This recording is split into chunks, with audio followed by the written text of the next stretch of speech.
If you're a woodworker, chances are you've made a wooden cutting board before. And if you're a friend of a woodworker, chances are you have one. But you may not know how to refinish it. So I'm going to show you 4 different ways to refinish a cutting board from no skill needed and no investment to you're going to need to spend some money and it's going to go really fast. So let's go ahead and get started and I'll show you these 4 ways. Start with 80 grit to remove the knife marks and sand with the boards, not across them, otherwise you make more scratches you have to remove. Move up through the 4 grits, and why 4? Because it will make it faster if you go up through the grits, and don't forget to clean your board in between the grits to remove the coarse material you leave behind. So that method will work for you, but it's a little bit slow. Cheap on the investment though, just a little bit of sandpaper and even just a block of wood. But if you want to speed some things up, you can go ahead and get one of these. Now the sheet sanders, if you're not going to be doing much woodworking, not going to be doing much sanding, I would go for one of these. They're only like 50, 60 bucks.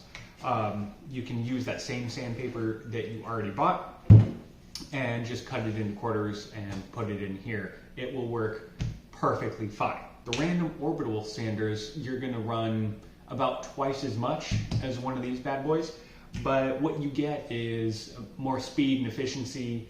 This will be slow and it can leave what's called pigtails, which is swirl marks. This, with the random and the orbital, it will help get rid of that.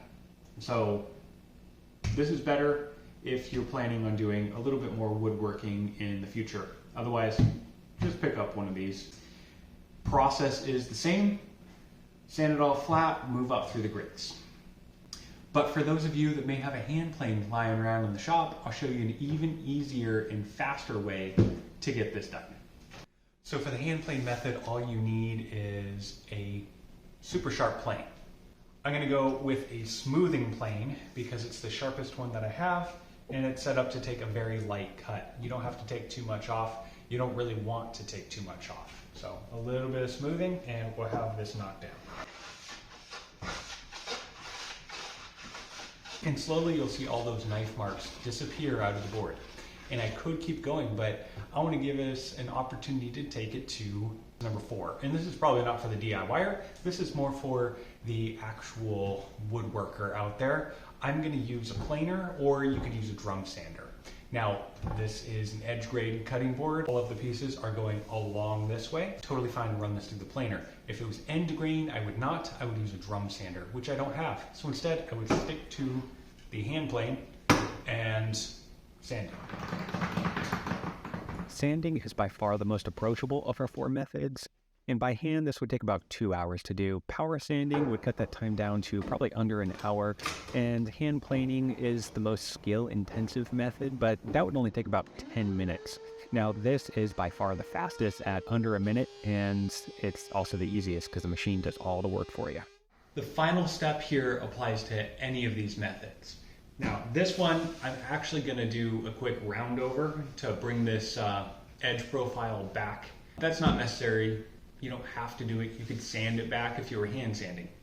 What I am going to do, I'm going to water pop this board. The reason why you do that is because water popping is going to raise the grain. So when water gets on wood, the fibers will swell. When they swell, they kind of lift up a little bit. As the water dissipates and it evaporates, they don't go all the way back down. You get little fuzzy edges. You want to water pop it now, otherwise it's going to water pop the first time you wash it. And those little fuzzy edges make the board rough. Right now it's super smooth, but it will get rough as soon as I put water on it. So water pop it, hit it with some 220, very lightly just to knock that grain back down, and then you can apply finish.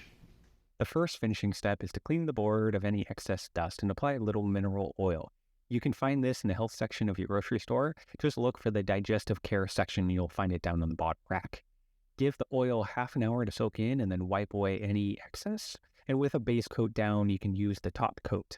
I like to use Keaton Byers wood conditioner, an all-natural food-grade product sold on Keaton's fantastic website, which is also a blog. There's links down in the description and you should go check it out. To use the product, simply coat the surface and wait about an hour to then come back and buff off any excess. And after that, make sure to reapply every 2 to 3 months depending on use. So there you have it. Doesn't take much time at all, and your board is as good as new, ready to go back into the kitchen and stand a couple more years worth of abuse. And hopefully that guide provided value and was easy to follow. And if it did, I'd appreciate it if you subscribe down below, you leave me a comment, and I follow along for future tips and tricks just like these.